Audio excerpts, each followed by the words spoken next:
Alright, so when I recorded this, I didn't realize that my OBS didn't get like half of the screen. You stupid. So, My fault, OG. No, ain't no my fault. y'all read the title of the video.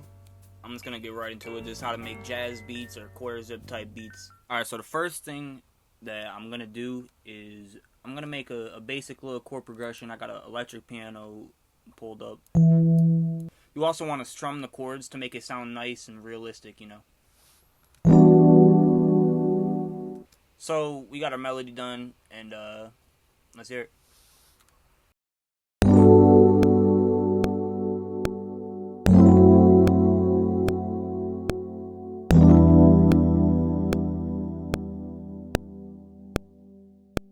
Alright, now that we got the melody done, let's add some notes to kind of spice it up a little bit. Alright, now that we got the piano melody done, let's put some effects on it and make it sound a little bit more like vintage and stuff like that. Now, as you can see, I put both these to the same mixer track because I want them to have the same effects on them.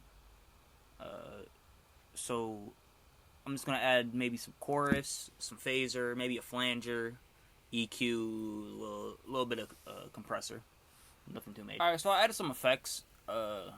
This is what it sounds like right now. I also added another note at the bottom, like kind of doubling the second note of the chord. This is what it sounds like.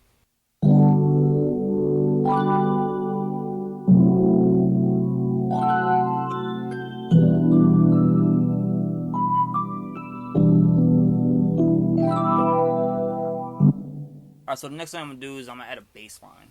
So I added a little EQ and compressor, and I made a little bass line, and that's what it sounds like.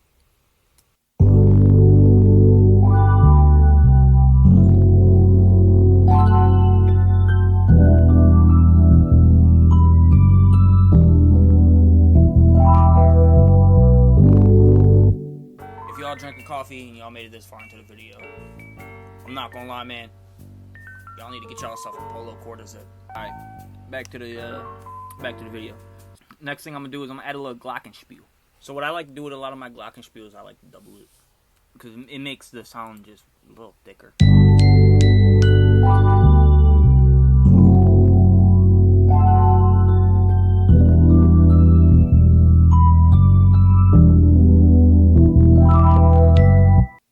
Alright, so this is what the glockenspiel sounds like.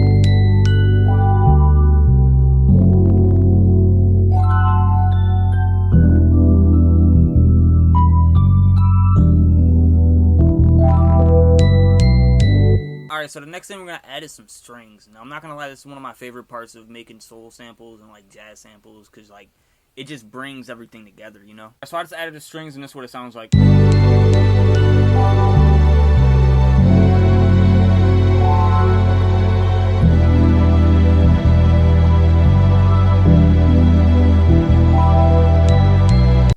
So the next thing we're going to be adding, you guessed it, some more strings. This time I'm going to do some kind of, like, short strings. So I just got done with the strings, and that's what it sounds like.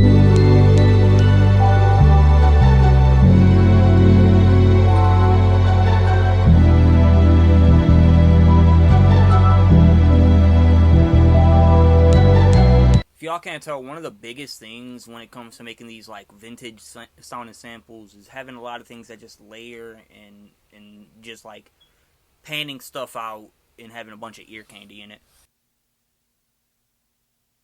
Alright, so I just got the violin done, and one of the biggest things with the violin, at least in the X band, that I like to do is I like to lower the velocity so it sounds like, kind of like almost if they're swelling the violin. So that's what it sounds like.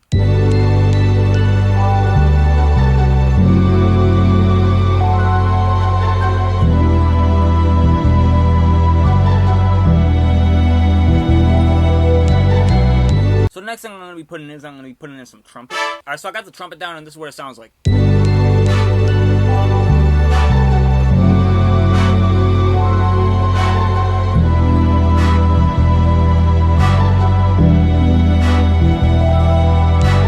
Alright, so the next thing I'm going to add is some drums from Addictive Drums.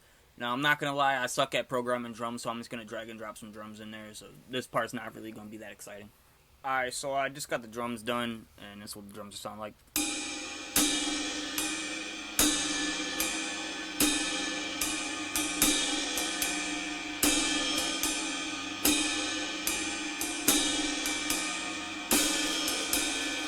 mean, it's not, like I said, it's nothing that special. It's literally just some jazz drums. Alright, so that's pretty much going to be the rest of the video. I'm going to play the full loop, and if y'all want it, then it's going to be in the demo of my new kit, dropping real soon. And quarter zip music on the way. I drop music like this on Spotify.